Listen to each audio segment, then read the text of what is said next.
Oh, magandang buhay mga kalagas. Day 4. Katubo na. Mga katubo. So, for today's is I would like to Introduce to you. introduce my wife here. Me. Oh. Anong masasabi mo? So, for today is ang topic natin for today pala is yung about sa bills ng hospital. So, gusto ko lang ikwento regarding dun sa maingay.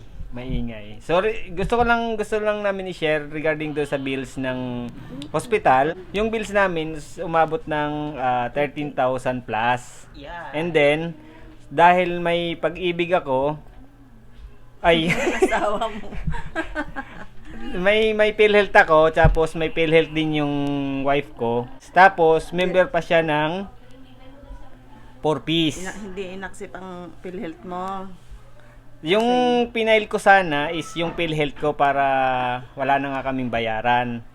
Kaso ang nangyari mas napaganda pa kasi hindi kinovered o hindi inallowed yung PhilHealth ko. Ang ginawa na lang doon sa hospital is yung PhilHealth na lang ni Rodelyn ng asawa ko.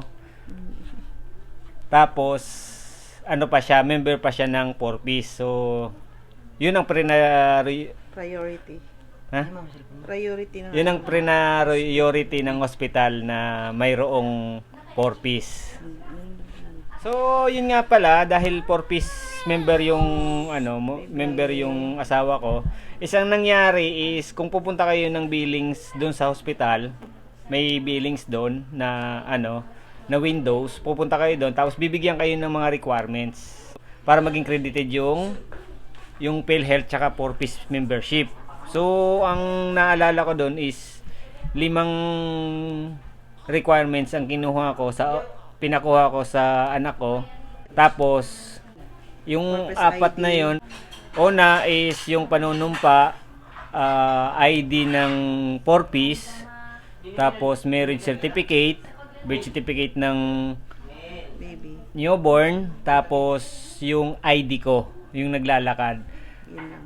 Yun lang yung pinaka mga requirements para ma-credit yung bills ng hospital.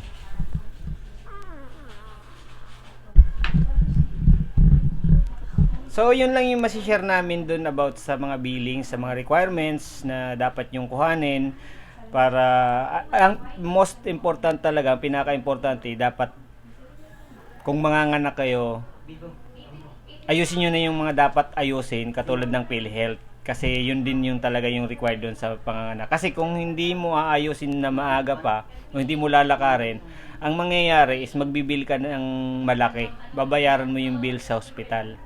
Hindi ka magiging zero. Kasi kami, nag-zero balance from 13,000 plus to zero balance. Wala kami talagang binayaran doon.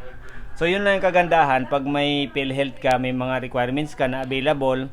Tsaka wag niyong kakalimutan lagi na magdala ng valid ID.